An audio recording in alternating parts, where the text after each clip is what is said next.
In terms of poetry, you should never be frightened of it, because it takes me sometimes 60 drafts to find the poem. It takes me sometimes 6 months to a year to find that poem. I'm also working on other poems. But if it takes me 60 drafts and a year maybe to find that poem, because you are chasing it until it catches you, I said, why would I expect you to get it in the first reading? Read the poem again. If you get one line the first time, that's wonderful. I said, and then the next time a stanza connects for you, or an image.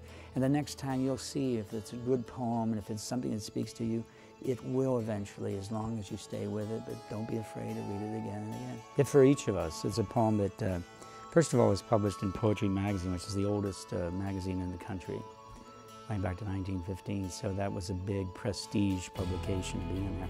But you know, it originated from the fact that I do travel a lot.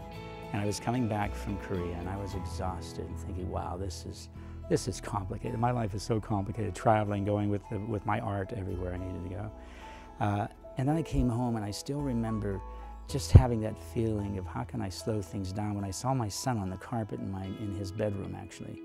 And he was just jumping knights over horses, just playing. He was only about 7 or something like that. He was playing with all these horses and knights and doing all that.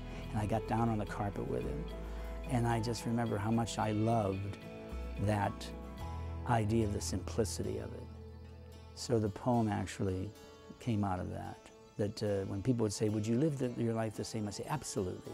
I'd do everything the same. All the failures, all the different experiences I had. But I'd pay attention to the simple things in life.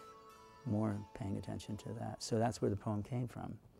If for each of us a rope could swing us long and light across a widening trough of all that fails us in our lives, I would want to land upon the Isle of Echo, lush with repetition, green with being original in birth, and twice the twin a wave might dance along the scurry.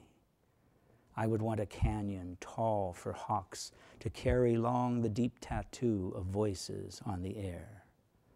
I would want an ear to hear what words to read again to memory, what verse to carol, thoughts to root. Before the sparrow's flight the mind has taken comes to rest on truth. I would want to hear a vowel repeat in consonance with alliteration's frothy throat. And should the landing fail its footing, I would want to know what inspiration in shorter flight one syllable might repeat. As in the swash the flat stone makes to skip across the light and water, or the voice the wind gives to birch and linden. I would want the distance to all understanding to narrow just enough to fail at failure. I would want a melody of chances to learn to love again what first I dreamed, free as wonder, soft as touch, and of all things simple, to care again for them as much.